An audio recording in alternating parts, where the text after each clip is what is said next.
Last Night by Peter Higgins. What kind of a name was Meredith anyway?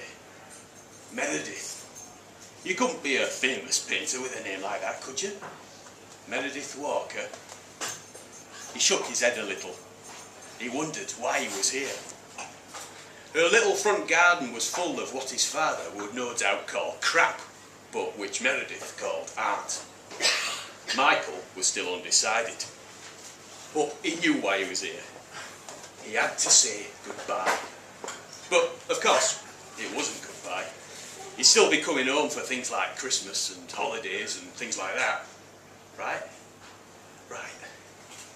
So, deep breath, ring the bell and get on with it. The ritual of saying goodbye. Even though, really, he just wanted to leave now.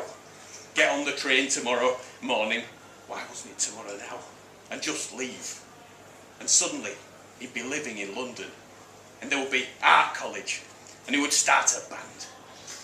He had it all planned out. Yeah. Say goodbye to Yorkshire, hit London, hit art college, start band. Who would he be starting his band with? Who were they? He rang the bell. He heard footsteps. Meredith's voice said, "Yes?" Feeling very grown up all of a sudden, he said, "It's me." She opened the door, and now he was in her house, and it smelled of tea and candles and paint and clay, plasticine and glue, like the art room in school. It was a tiny house. Upstairs there was the toilet and bathroom and, he assumed, Meredith's bedroom. Downstairs you had the little kitchen and a little hallway, and then this big room facing out to the valley through big windows on three sides. All or some of these windows were often obscured by paintings leaning against them, and this was the case tonight, Michael noticed. Looking between the paintings, Michael could see a scrum of dark blue clouds pushing and shoving its way across a darker blue sky.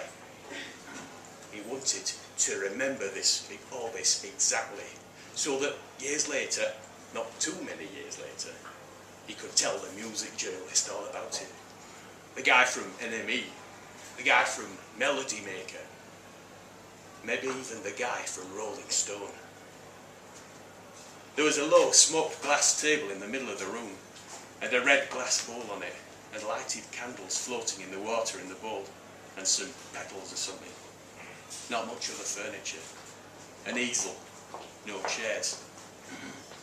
Meredith, the great artist, was barefoot in a sleeveless black dress that went down just above her ankles. She always wore black like it was Halloween every day.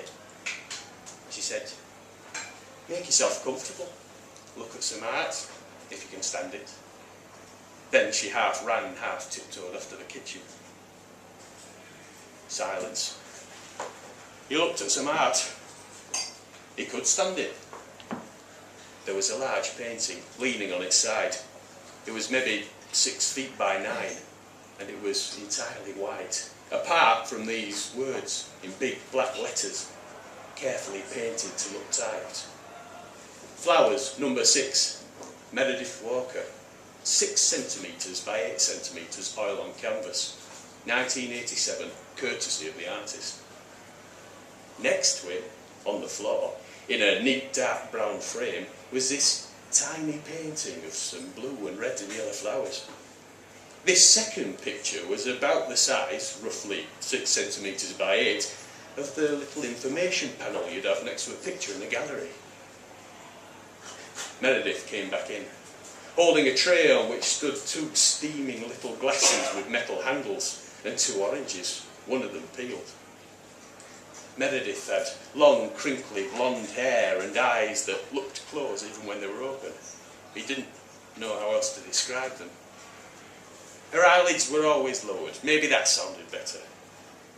Even when she was giving you her full attention, her eyes were little thin slits that made Michael think of Japanese people, kung fu, even though she didn't look Japanese at all. She put the tray down on the table, picked up both glasses, and handed one to him. She said, "And she feeds you tea and oranges that come all the way from Asda." Michael always felt daunted and overawed by her. She was older than him by almost 5 years and at least as tall as him, which really freaked him out sometimes, as did her habit of seeing things which she seemed to understand, but which he definitely did not. She had very thin lips, and now she smiled one of her best thin lip smiles at him, showing none of her teeth. And then she sipped her tea, holding the cup with both hands. She didn't have a proper job as far as he knew, so she just lived in this house, painting her paintings and drinking tea and singing strange things. How had she and Michael ever met in the first place? Ever got to know each other at all? Well, there had been that weird evening in that weird art gallery in Leeds, this tiny weird place full of weird people. Bill had dragged Michael along and introduced him to Meredith. One of their teachers from sixth form had been there too, Mr. Kerrigan, a bit of a hippie and not really a great teacher, but a cool guy. Michael could remember very well the way Mr. Kerrigan watched him from the other side of the room as Bill and Michael talked to Meredith. At one point, Bill fucked off to get some more drinks, and Mr. Kerrigan walked over and tried to make a joke about how the boys weren't old enough to be drinking. Mr. Kerrigan and Meredith then had this weird whispered conversation while Michael stood close by, pretending he was much further away. He only caught a few words, such as "last time" and "you don't know what you want" and "oh, for God's sake." They stopped talking when Bill showed up again with 2 cans and said, "Oh, hello, sir. Fancy a light ale?" "Now," Meredith said, "so, you've seen my latest masterpiece then?" I finally realised that all anyone does in an art gallery, instead of looking at the actual paintings, they just look at the little things on the wall next to the paintings. You know, the little card with the information on it that tells you who painted it, what medium it's in, how big it is, and what year they did it. So I thought, make that the art, and then underneath it, really small, have the actual painting. See? Michael had a feeling he'd seen someone else do something similar, or read about it in a newspaper or in a book. He wondered if Meredith had read about it somewhere else too and had stolen the idea. "Wow," he said, "brilliant." But now he had this feeling that he hadn't said this quite soon enough after Meredith had finished speaking. He felt like she knew what he was thinking. A thick silver bracelet gripped her upper arm, between her shoulder and her elbow. He'd never seen anyone wear a bracelet up there before. She was tilting her head sideways at him just a little. "Listen to that," she said. "What?" And he thought she was going to say, "Listen to that, the sound of a young man lying." But she just said, "Listen." There it was. A distant but definitely audible and actually quite annoying buzz. A hum. It stopped for a second or two, well, 3 seconds, or even 4, and then it started again. She said, "He is mowing the lawn in the middle of the night." The sound stopped. She held her finger up again, paused, and the noise began again. Michael was about to say, "What a loser," but Meredith saved him by saying in that affected, arch sort of way of hers, like she thought she was a film star, "I think it's terribly, terribly sad." "When are you going to be famous, Meredith?" He felt certain that she would never be famous for her paintings, but that she ought to be famous for something. "Not until you are, my dear.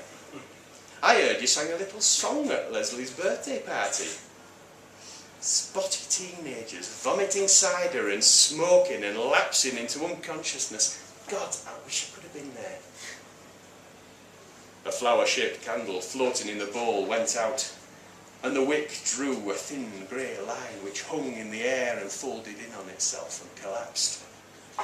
Michael looked at one of Meredith's crazy sculptures on the floor, a metal mishmash as big as a beach ball, all twisted wire coatingers, foil, drawing pins, drill bits, coins, needles, toy cars. He said, it wasn't a little song.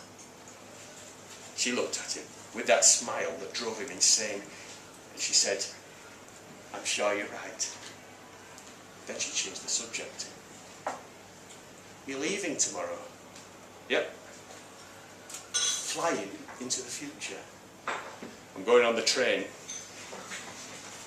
Still smiling, she said, so, on your last night in this crazy old town, you came to see me? I am truly honoured.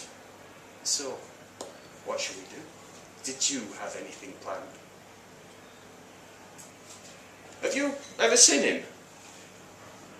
Who? Oh, him, the lawnmower man. She shook her head and silently bent down to the metal sculpture. She looked at it for a moment, and then, using the thumb and forefinger of her right hand, she plucked something off it, some little metal fragment of something, which she let drop to the floor. There, she said. Now it's perfect. Then, she put both hands in the low pockets of her dress. She tiptoed quickly around the room and blew out all the candles. She pulled off her dress over her head and stood there in the dark, lit only by the night sky glow from the 3 big windows. Michael had seen so many naked women in videos and in magazines that he was surprised that this naked woman was just standing there, not posing in any way, or dancing, or gyrating, or cavorting, or romping, or wearing nipple tassels, or holding a gun. She was just standing there. He took her in his arms, and she said he was shivering. It was perfect. He would tell the music journalists all about this night, all about how he lost his virginity to this interesting, strange woman who could have been a great artist, but somehow, along the way, something went wrong. And she never quite got to be what Michael had imagined her becoming, what she was supposed to be.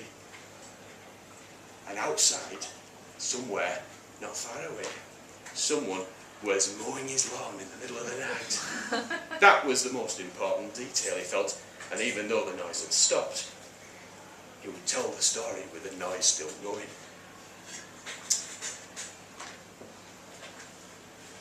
Now is 25 years later, and he's on his way to yet another doomed audition, hurrying through drizzle down a little shortcut he knows near Waterloo Station. He's given up the singing, now he's acting.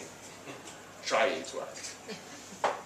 2 streets away, on the street that you would go down if you didn't know about this shortcut, there's a small but apparently important little art gallery.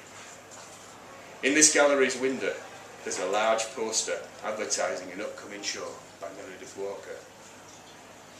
He rams his hands further into the pockets of his inadequate coat. Fuck me, it's fucking freezing.